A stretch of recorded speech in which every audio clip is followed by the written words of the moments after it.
Assalamualaikum warahmatullahi wabarakatuh. Marilah kita mulai pembelajaran kita kali ini dengan mengucapkan basmalah. Bismillahirrahmanirrahim. Oke. Pada pertemuan yang pertama, jadi untuk fikih bab 1 itu terbagi menjadi 3 materi ya. Materi yang pertama itu sujud sahwi, materi yang kedua itu sujud syukur, materi yang ketiga itu sujud tilawah. Jadi untuk pertemuan pertama kita akan membahas tentang sujud sahwi. Nah, oke, sujud sahwi. Apa itu sujud sahwi? Kalian tahu apa itu sujud sahwi? Bapak yakin kalian semua tahu bagaimana sujud sahwi, tahu bagaimana cara mengerjakan sujud sahwi. Lalu ditanya apakah kalian pernah mengerjakan sujud sahwi? Mungkin sebagian besar kalian pernah mengerjakan sujud sahwi. Nah, lalu kalau kita belajar di sini, apa itu sujud sahwi? Kita memperdalam lagi, kita sama-sama belajar. Sujud sahwi itu terdiri dari 2 kata, ya kan? Yang pertama itu sujud, yang kedua itu sahwi. Kalau sujud itu kalian sudah tahu. Sujud itu ada rukun-rukunnya. Pertama dahi, terus telapak tangan, 2 telapak tangan, terus 2 lutut dan 2 ibu jari di ujung jari. Nah, itu kalau sujud. Lalu kalau sahwi, itu apa sahwi?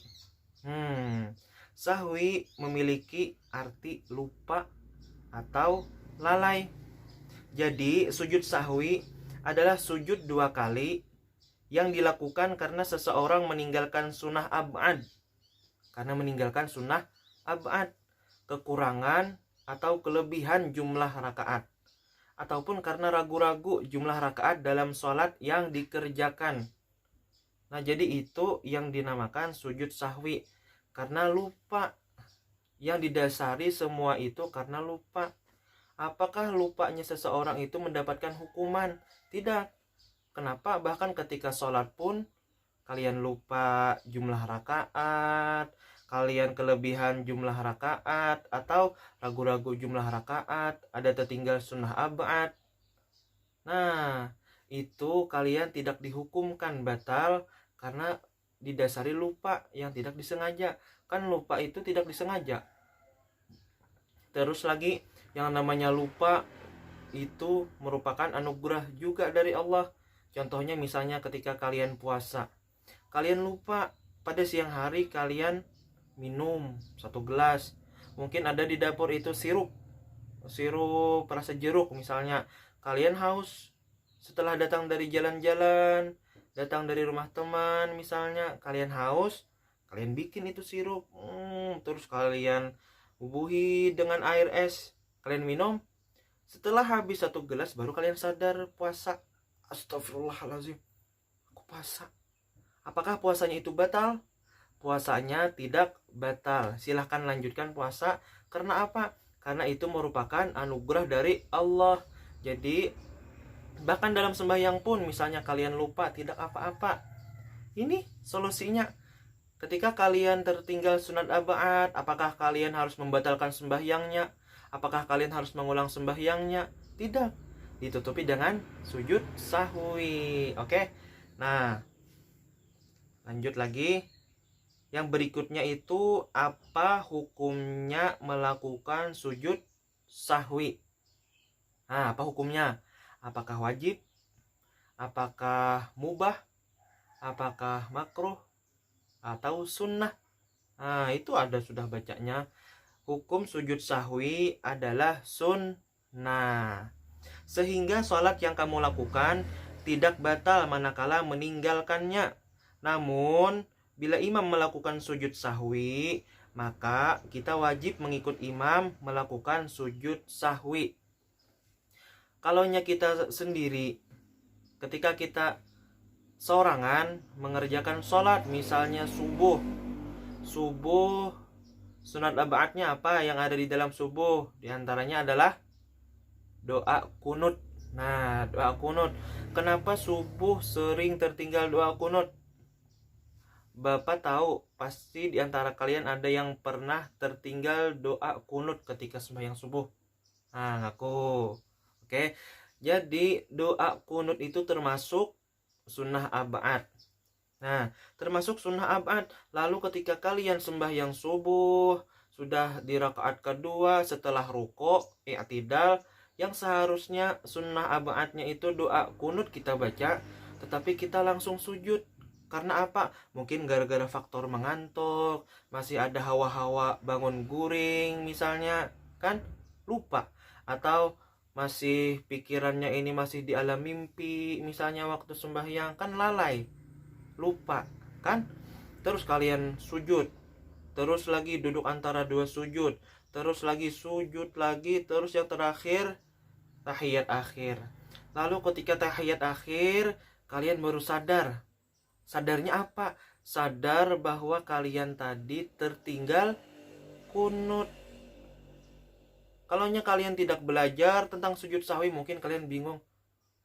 Astagfirullahaladzim. Dalam hati, tertinggal kunut. Mana nih? Apakah batal?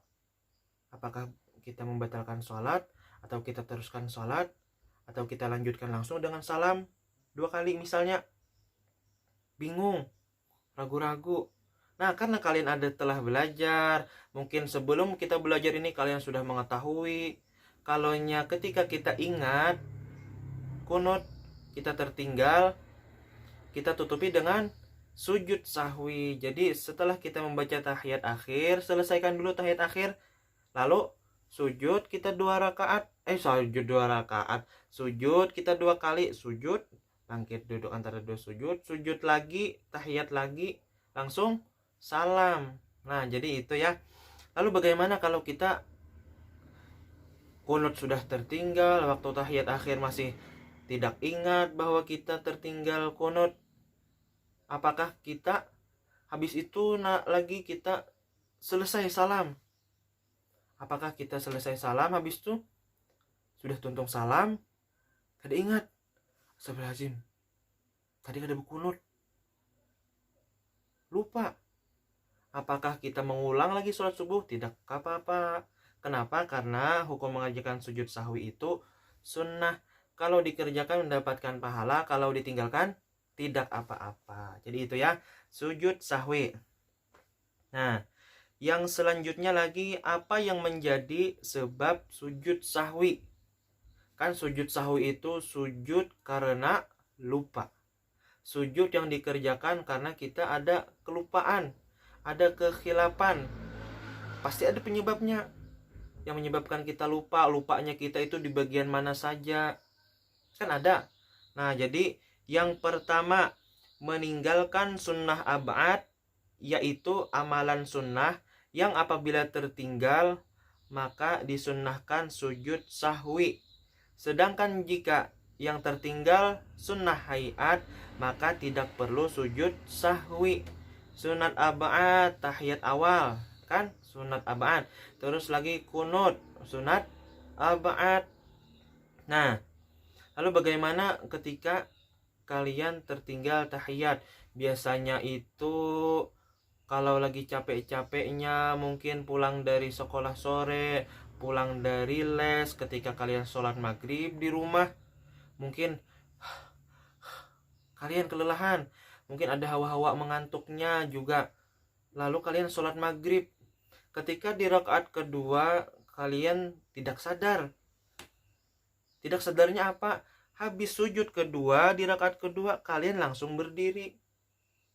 Waktu sudah berdiri, Bismillahirrahmanirrahim, Alhamdulillahirrabbilalamin, waktu sudah membaca Fatihah hanyar, baru kalian sadar, astagfirullah, tahiyat awal teringat. Misalnya, apakah kalian harus duduk lagi ke bawah untuk membaca tahiyat awal? Kada. Kalian lanjutkan lagi, habis Fatihah, ruku, i'tidal, lanjutkan saja rakaat ketiga. Setelah di akhir, setelah kalian membaca tahiyat akhir, kalian tutupi dengan sujud sahwi, kan? Jadi yang kedua, ragu-ragu dalam hal meninggalkan sunnah abad. Ragu-ragu apakah kita menggawi atau belum? Kan kalau ragu itu artinya 50-50. yakin kada, menggawi kada. Ragu-ragunya apakah kita meninggalkan sunat abad. Misalnya juga apa tadi sunat abadnya tadi di pintangan, misalnya di tahiyat awal. Di tahiyat awal tadi kalian misal sampai tahiyat awal, terus lagi naik ke rakaat ketiga, misalnya sholat isya, terus lagi ke rakaat ketiga, selesai rakaat ketiga naik ke rakaat keempat. Waktu di sana mungkin kalian terlintas tadi betasyahud awal atau kada. Sambil berpikir kalian, sambil membaca Fatihah, sambil berpikir misalnya membaca tahiyat awal kada, membaca tahiyat awal kah atau kada tadilah. Karena kalian ragu, maka ditutupi dengan sujud sahwi. Kenapa? Karena dalam hukum pengambilan ketika ragu itu kita mengambil hukum yang kadanya. Misalnya di pintangan wudhu. Pintangan wudhu itu apa? Misalkan kalian itu ragu, sudah berwudukah belum? Berwudukah belum? Sudah berwudukah belum? Ambil yang belum. Tapi misalnya kalian sudah berwudu, batalkah kada? Batalkah kada? Batalkah kada? Yang diambil itu kada batal. Jadi yang kita ambil itu yang kada. Hukum aslinya misalnya tadi berwudukah atau tidak? Berwudu atau tidak? Berarti yang diambil tidak berwudu. Misalnya lagi batal wudu atau tidak? Batal wudu atau tidak? Maka yang diambil tidak batal. Sama halnya seperti yang tadi, apa? Ragu-ragu dalam hal meninggalkan sunnah abad. Betasyahud awalkah tadi atau kada? Betasyahud awalkah tadi atau kada? Kan kita ragu. Kita ambil yang berarti tadi kada betasyahud awal. Karena kita kada betasyahud awal, kita ganti dengan sujud sahwi. Yang ketiga, mengerjakan sesuatu yang membatalkan jika dikerjakan dengan sengaja dan tidak membatalkan jika lupa. Seperti menambah rukun sholat. Jika seseorang menambah amalan sholat karena lupa, misalnya ia rukuk 2 kali atau berdiri di waktu ia harus duduk, atau sholat 5 rakaat pada zuhur, misalnya zuhur yang seharusnya 4 rakaat pian kerjakan 5 rakaat. Nah, maka disunnahkan sujud sahwi. Nah, jadi yang tadi bila kita sengaja dalam keadaan kita sadar menambah rukun sholat kan ada 13. Kalau kita menambah, maka kita hukumnya batal kalau dalam keadaan kita sadar, kalau dalam keadaan kita terjaga. Tapi kalau dalam kita keadaan lupa, kan tadi sudah dibilang di awal, kalaunya lupa itu kita tidak dihukumi. Jadi itu ya. Misalnya seperti menambah rukun sholat. Misalnya yang banyak tuh bila mengantuk. Kenapa mengantuk? Karena kalau sudah mengantuk itu hawa-hawanya pikiran kita kosong. Menggerakkan sholat kita kurang sadar. Allahu Akbar. Sami Allah liman hamid. Allahu Akbar. Misalnya kan kalaunya mengantuk macam-macam. Jadi itu tadi misalnya kita ambil contoh mungkin sholat zuhur. Kenapa sholat zuhur? Karena sholat zuhur itu sholatnya di siang hari, di tengah hari kalian lagi capek-capeknya belajar, lagi hawa-hawanya tidur siang kan. Mungkin sholat zuhur, mungkin di rakaat pertama pian sembahyang sorangan, Allahu Akbar, Bismillahirrahmanirrahim, waladdallin amin, walam yakul lahu kufuwan ahad, Allahu Akbar, pian rukuk. Waktu itu pian mungkin tak mengantuk, Allahu Akbar ya. Bangkit. Langsung begini, pembaca langsung misalnya pian terbaca surah walam yakul lahu kufuwan ahad, Allahu Akbar. Sami'allahu liman hamidah. Misalnya waktu pian hendak sujud, astagfirullahaladzim, 2 kali tadi ruku. Nah, apakah batal? Kalau pian itu karena lupa, pian kada batal, dimaafkan. Tetapi ketika di akhir nanti, pian ditutupi dengan sujud sahwi ya.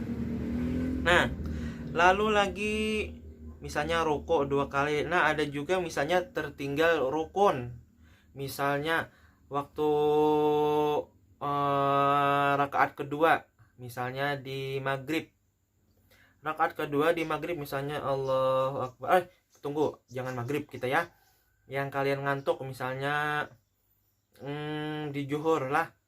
Misalnya Allahu Akbar. Rakaat pertama, sudah rakaat pertama. Allahu Akbar rakaat kedua. Waktu rakaat kedua ternyata kalian kada ingat membaca Fatihah. Allahu Akbar. Bismillahirrahmanirrahim. Qulhuwallahu ahad, Allahus samad, lam yalid wa lam yulad wa lam yakul lahu kufuwan ahad. Langsung ke surah. Kalian rukuk, kalian bangkit dari rukuk, i'tidal, kalian sujud. Ketika sujud terbaca juga kata di Fatihah. Astagfirullahaladzim, kada terbaca Fatihah. Bagaimana jika kalian dalam posisi itu? Apakah kalian harus membatalkan sholat atau terus? Atau kalian mengulang? Jawabannya kalian ulang. Ketika kalian telah dalam posisi sujud atau posisi rukun yang lain, tapi ada satu rukun sebelumnya yang tertinggal. Misalnya tadi Fatihah, kan Fatihah termasuk rukun. Lalu kalian dalam keadaan sujud, karena kalian tertinggal Fatihah, langsung kalian berdiri. Langsung berdiri tegap, baca dulu Fatihah. Setelah kalian selesai Fatihah, waladhdallin, amin, Allahu Akbar, langsung pulang, kalian ulang lagi ruku. Lalu bagaimana dengan pekerjaan sholat kita yang di belakang tadi? Bagaimana? Kan tadi kalian mengulang, langsung berdiri mengganti Fatihah, sujud lagi terus, lalu itu tidak dianggap. Tetapi ketika di akhir, kalian nanti ditutupi dengan sujud sahwi ya. Terus lagi, kalau kelebihan rakaat atau kurang rakaat. Kalau kurang rakaat, kalian ambil bilangan yang sedikit. 3 rakaat kah? Hanya 4 rakaat kah? Sudah, ambil yang 3. Bila 4 rakaat kah? 5 rakaat, ambil yang 4. Oke? Nah, jadi gitu ya. Tetapi di akhirnya kalian, bila ada ketika kalian sholat ada keraguan tentang rukun, tentang sunat abad, semuanya itu ditutupi dengan sujud sahwi. Yang keempat, memindahkan rukun qauli kepada yang bukan tempatnya. Misalnya membaca Fatihah ketika rukuk. Nah, ini yang rancak lah. Bisa juga jangankan Fatihah, bahkan tahiyat akhir bisa juga pian baca waktu pian berdiri sholat. Misalnya Allahu Akbar tarawih itu lawas. Kalau habis lawas, habis itu lagi cepat. Ada juga imamnya yang lambat sampai pian mengantuk. Misalnya Allahu Akbar, imam tuntung membaca Fatihah, kita kan disunahkan ketika imam membaca Fatihah kita disunahkan mendengar. Ketika imam membaca surah baru kita membaca Fatihah. Waktu imam telah tuntung membaca Fatihah, waladhdallin, amin, sudah amin, at-tahiyatul mubarakatus salawatut thayyibatulillah. Waktu imam hendak tuntung sudah membaca surah, hanyar pian kegenangannya itu apa? Astagfirullahaladzim, kenapa tahiyat malah dibaca? Japian di dalam hati, paksa pian beancap. Amin,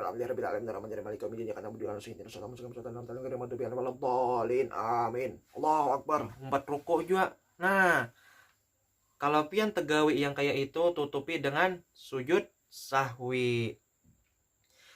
Nah, lagi, jika seseorang ragu jumlah rakaat, apakah baru 3 rakaat atau sudah 4 rakaat, maka yang ditetapkan jumlah yang sedikit. Sudah tadi ya. Nah, lalu menambah 1 rakaat lagi dan sujud sahwi sebelum salam. Jadi letak sujud sahwi itu sebelum salam. Oke, selanjutnya. Nah, Lalu bagaimana tata cara sujud sahwi? Bagaimana kita mengerjakan sujud sahwi?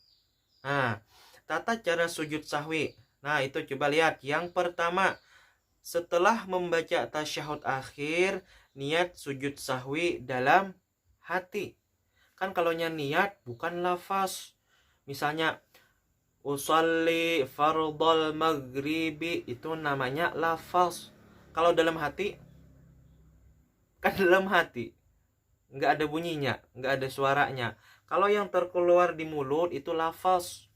Nawaitu saumagadin, misalnya sahjaku sembahyang, ini lafaz. Tapi dalam hati Bapak mengajarkan menyuarakan gimana hati ketika kita sudah ingin mengerjakan sujud sahwi. Nah, jadi setelah selesai tahiyat akhir, fil alamina innaka hamidum majid, kalian ucap dalam hati, berniat, sahjaku sujud sahwi karena Allah Ta'ala.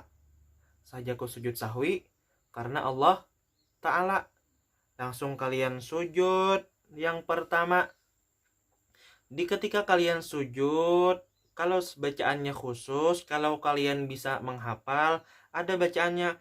Bacaannya ketika sujud sahwi, itu kemudian di sujud pertama, ya kan?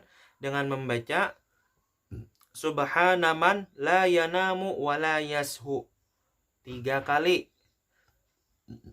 Subhanaman la yanamu wa la yashu. Subhanaman la yanamu wa la yashu. Setelah sujud yang pertama, duduk iftirash atau duduk antara dua sujud. Lalu ketika duduk iftirash, apa bacaannya? Sama juga ketika sujud, ketika duduk antara dua sujud biasa. Rabbi firli warhamni wajibuni warfa'ni warzuqni wahdini wa'afini wa'fu anni. Sujud lagi.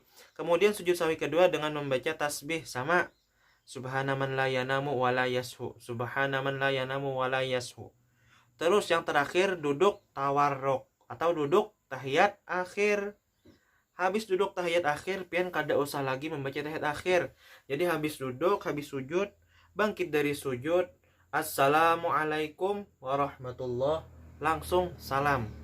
Salamnya seperti apa? Seperti biasalah, ya kan? Jadi misalnya kalian belum hafal Subhana man la yanamu wa la yashu, kada apa-apa bacaannya kayak sujud biasa. Sujud biasa bacaannya kayak apa? Subhana rabbiyal a'la wa bihamdih. Terus Subhana rabbiyal a'la wa bihamdih. Subhana rabbiyal a'la wa bihamdih. Itu sujud biasa. Jadi kada apa-apa kalau kada hafal belum, kalian baca bacaannya sujud seperti sujud biasa. Itu tata cara sujud sahwi. Nah, lalu apa hikmah yang kita dapat ketika kita sujud sahwi? Kita harus merenungi ketika kita sujud sahwi, apa hikmahnya? Banyak hikmah yang dapat kita ambil dari pelaksanaan sujud sahwi. Di antaranya adalah 1. Menjauhkan diri dari sikap sombong dan takabur. Kenapa? Karena kita ini rancak ada ingat, rancak ada tapi ingatan, kan? Jadi menjauhkan diri dari sifat sombong dan takabur. Yang kedua, menumbuhkan sikap rendah diri. Nah, itu bacaannya rendah diri ya di hadapan Allah. Kan yang namanya sujud itu kita menundukkan kepala kita lebih rendah daripada bokong kita, kan? Itu artinya kita merendahkan diri serendah-rendahnya. Ketiga, menumbuhkan kesadaran akan kelemahan kita sebagai hamba, sekaligus kesadaran akan keagungan Allah yang maha kuasa. Kesadaran kita sebagai hamba apa? Ya kita rancak kada ingat, rancak pelupa, rancak khilaf. Ketika kita sembahyang beribadah, seharusnya hati kita fokus untuk ibadah, malah hati kita melayang-layang. Ada yang menghayal, ada yang hatinya berjalanan ke sana kemari. Orangnya tetapnya berdiri di tempat, hatinya ada yang ke lapangan Dwi Warna, ada yang ke pasar, ada yang menukar taiti. Hatinya nih macam-macam. Sekaligus kesadaran akan keagungan Allah yang maha kuasa. Di mana keagungan Allah yang maha kuasa, yang maha pemaaf? Allah kadang menjadikan sholat kita batal ketika kita lupa. Ya tadi diberi Allah kemudahan ketika kita lupa untuk menutupi dengan sujud sahwi. Jadi itu keagungan Allah ya. Yang keempat, menyadarkan bahwa manusia adalah yang sering salah dan lupa, sehingga harus banyak mohon ampun kepada Allah. Jadi itu ya, mungkin cukup sekian pembelajaran kita pada kali ini. Salah khilafnya Bapak mohon maaf. Billahi taufik wal hidayah, waridho wal inayah. Assalamualaikum warahmatullahi wabarakatuh.